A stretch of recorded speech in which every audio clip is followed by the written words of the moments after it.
Thank you, Gailey. We have coming up now Danny Sam, and he's got a program also. And so while he's setting up, I will keep talking.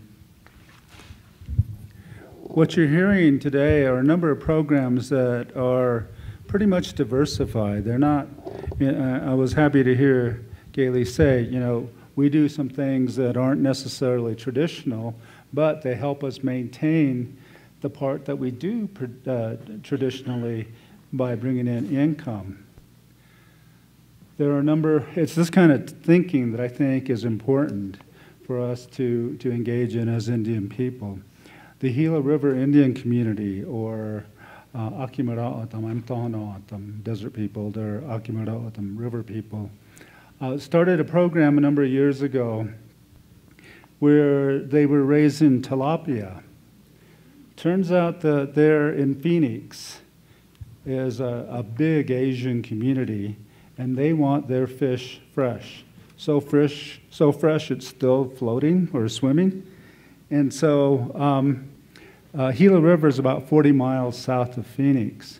And so they built these ponds to raise the tilapia, and then dealt with the fact that if there's 2 degrees in temperature difference between the water, that the fish will go into shock. So they had to figure out a way to get the fish out of the ponds into the big water tanks, trucks, and into the aquariums at these markets.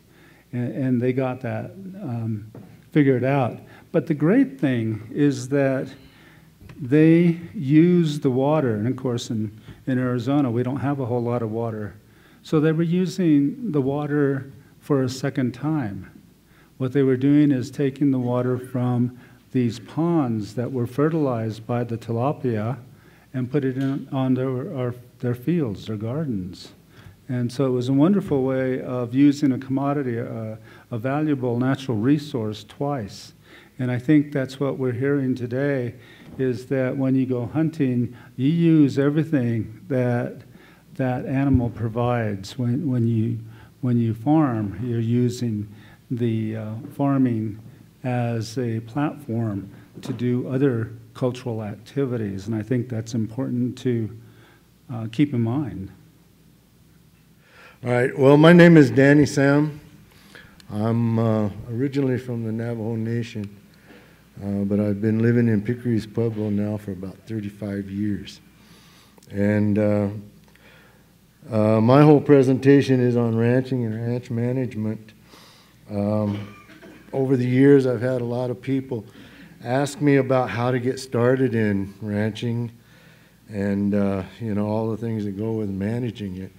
And so I put together a presentation here for people that are interested in starting. My background is horses, cattle, and sheep. And then whenever I ended up in Pickery's, they wanted to start a buffalo herd there, bison herd. So I was the one that pretty much got that going for them, and built the whole program for them. But anyway, a lot of these things that I put together in this PowerPoint was, is not necessarily just for bison. It can apply to a lot of other livestock, that people might be interested in raising. Ranching is really not all that traditional for us Indian people.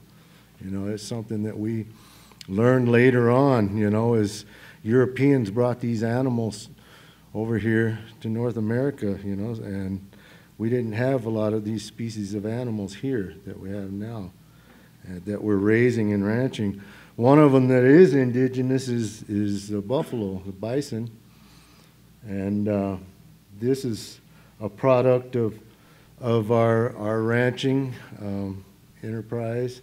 Everything. This is a brain tanned buffalo hide. A lot of people don't see those nowadays. What you see are commercially tanned hides that are tanned with nothing but a bunch of nasty chemicals.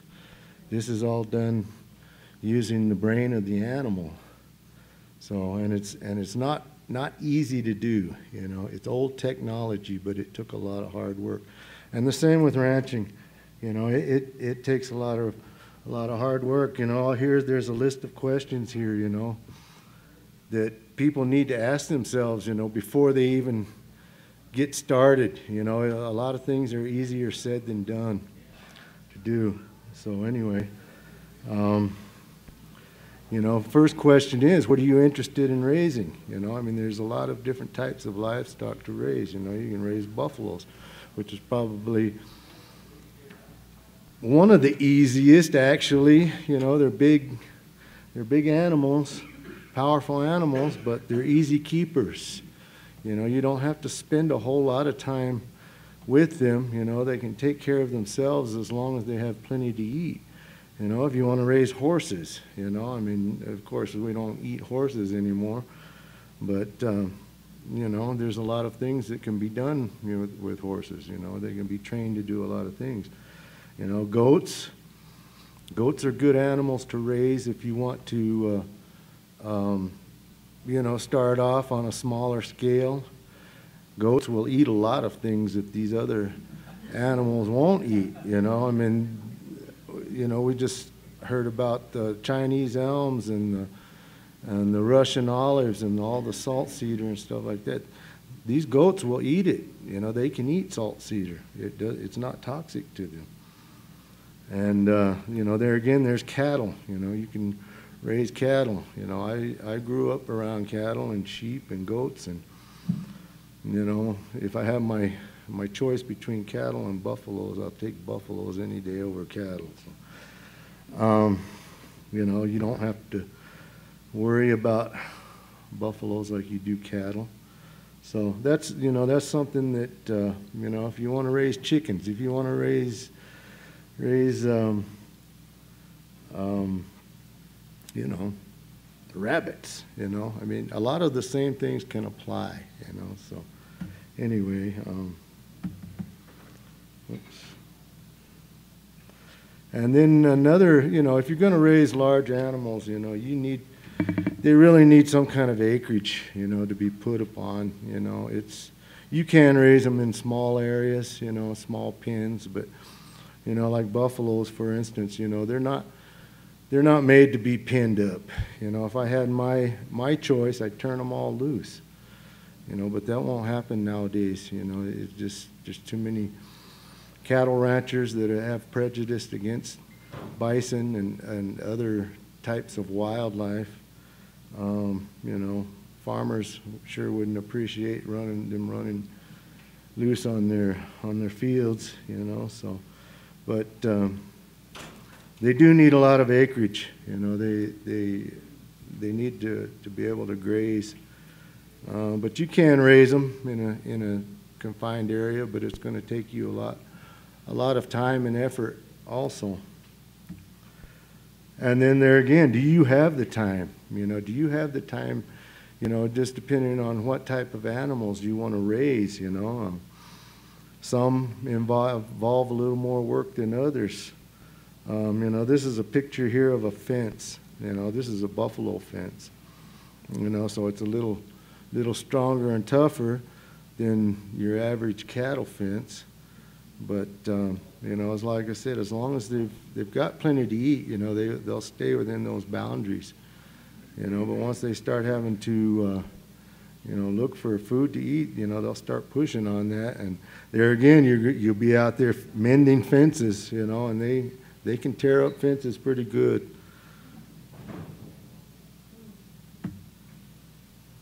And there again, you know, you got to be able to supplement them, especially in this area that we live in. You know, in northern New Mexico, we don't have these big fields like out on the plains. You know that, and we tend to think of buffaloes being out, you know, on the plains. Well, you know, there are actually small groups that did wander up into, you know, New Mexico. Maybe not into this area, this immediate area, but out on the eastern plains out towards Las Vegas. You know, there's a lot of old traditional stories from pickeries about the groups that used to go out there and hunt the buffaloes. You know, they were people that had to stay there, you know, pretty much year round. You know, and it took strong people to do that. You know, they had to monitor those small groups and whatever other wildlife was out there also. You know, it wasn't just buffaloes. So they, you know, and everything that you know they killed out there, it had to be processed there. You know, they couldn't just throw it in the back of the truck and head home. You know, you just couldn't do that.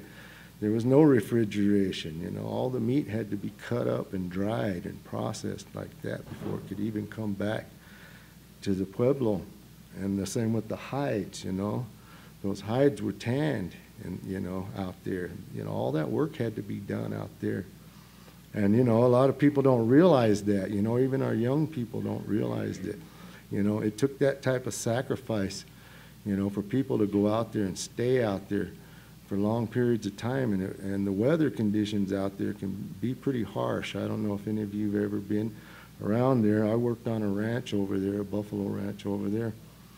And you know, summers were hot and no wind and very little rain, and in the wintertime it was cold and snow blowing horizontally. So, you know, it's really harsh weather conditions, but so it takes tough people to do that. But nowadays we have to supplement these animals, you know, because we don't have the big acreage to sustain them, you know, and so there again, you know, your time goes into producing hay, you know, cutting hay, you know, doing that, you know, and that's another aspect, you know, the farming aspect, you know.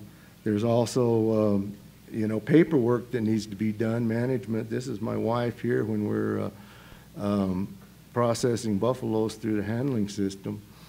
You know, we have to weigh them, and we give them wormer. We never give them any kind of vaccines or anything.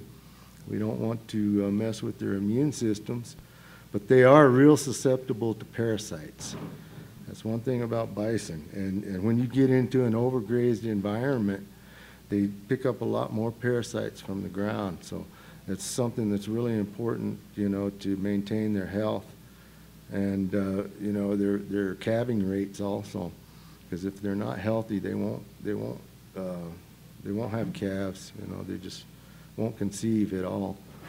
And so, you know, that's the only thing we do. We tag the calves, you know, and you know, hold back any that maybe we're going to slaughter or process at that time too. So, but anyway, she's calculating weights for the amount of wormer that they're dosed with. Also, and then there again, hay production. You know, we've got hay fields out there. You know that, you know, you have to be right on time. You know, I mean, there's no I'll wait till tomorrow. You know, because if you want it to rain, go out and cut some hay. You know? Especially if it's alfalfa, it'll rain on it. Don't worry. And there again, see, in the wintertime, you know, it's harsh, but you still have to, you know, you have to get out there and you have to take care of your animals, you know. It's, you know, it's something that has to be done every day, you know, no matter what the weather conditions are like.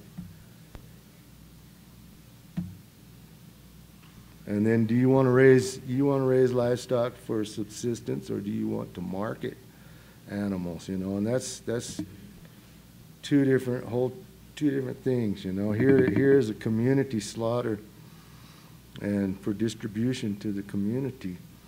And there again, you know, just like the other pueblos and their farming programs, we try to get all different ages involved in this community slaughters and try to teach these young people the proper way to kill an animal, and, you know, ceremonially, do our ceremonies and you know, bless that animal.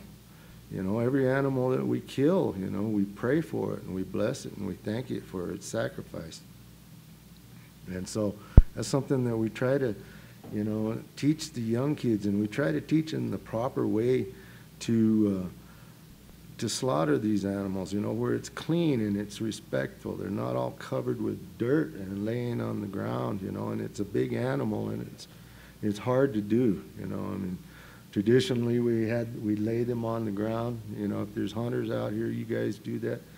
They're laying on the ground, you skin one side, roll it over on the hide and skin the other, and then, you know, take it apart that way, trying to keep it as clean as possible. So,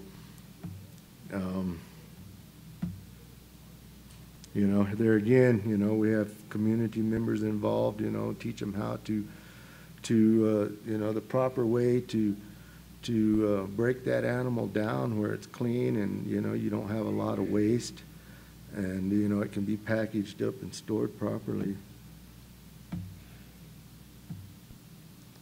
And here we have a community slaughter of a pig.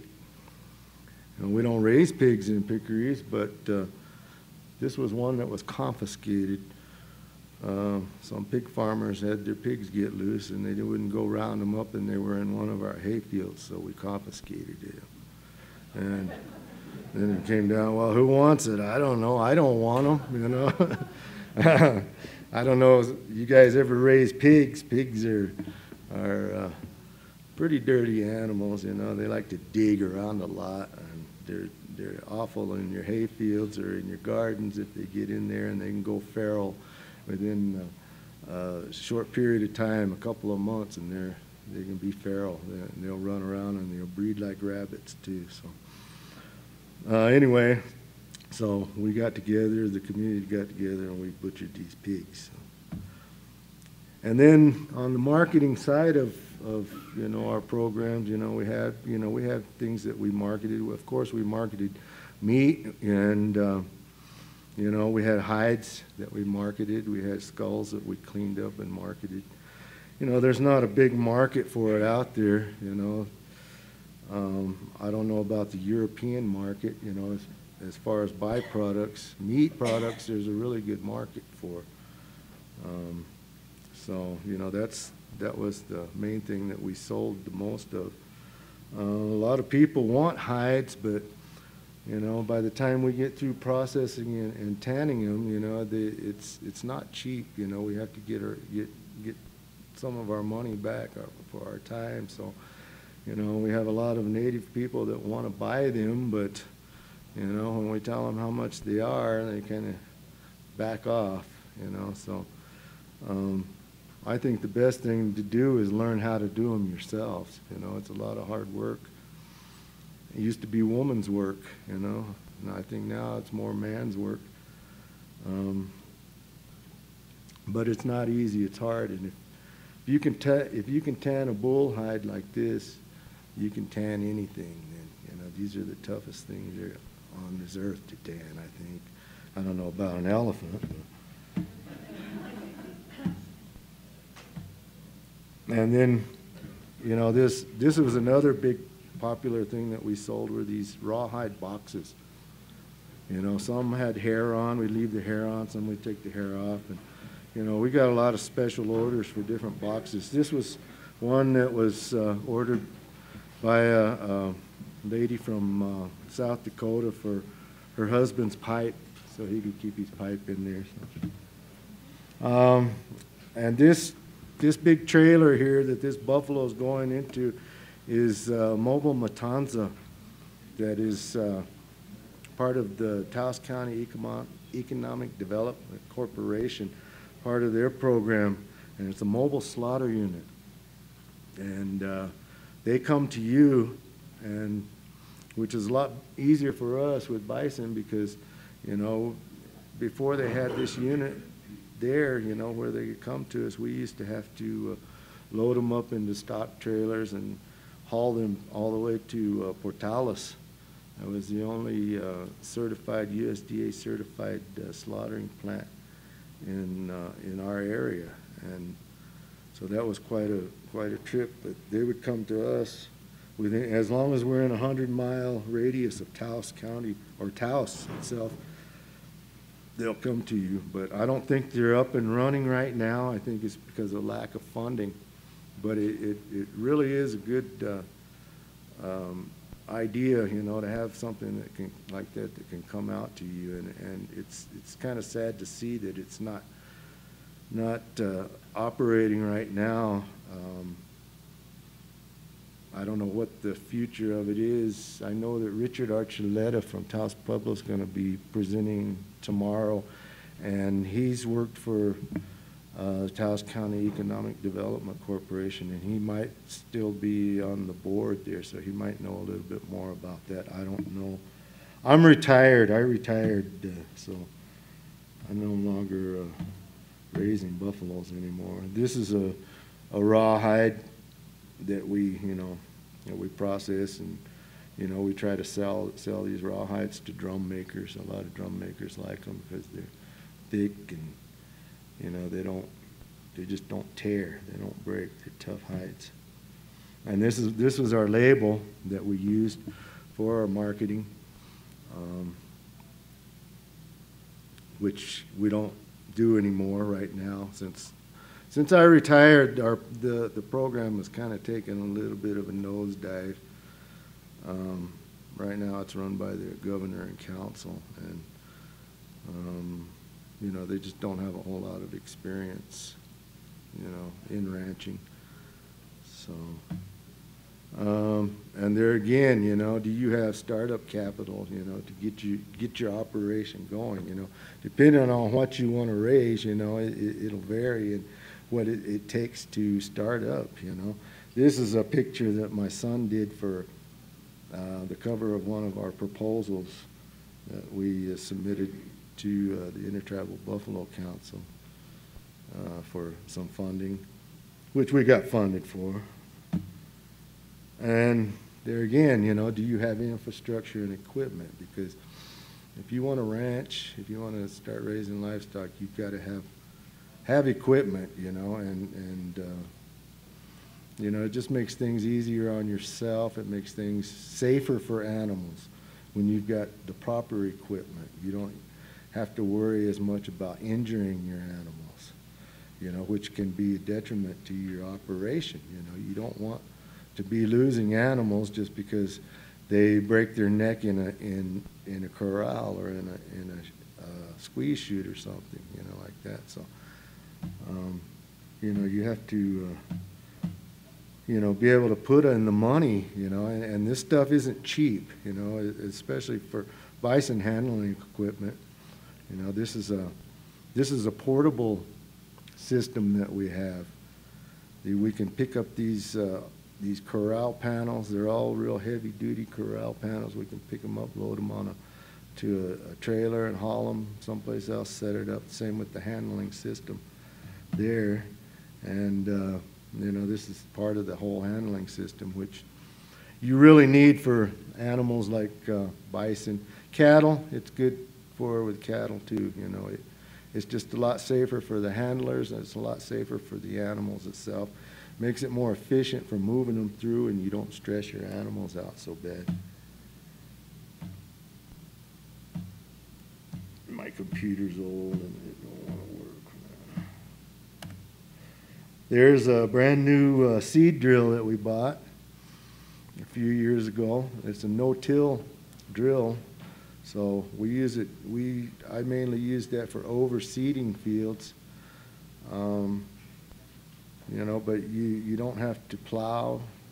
You don't have to turn the soil to get seed in the ground with this type of drill. And let me tell you, they're not cheap either.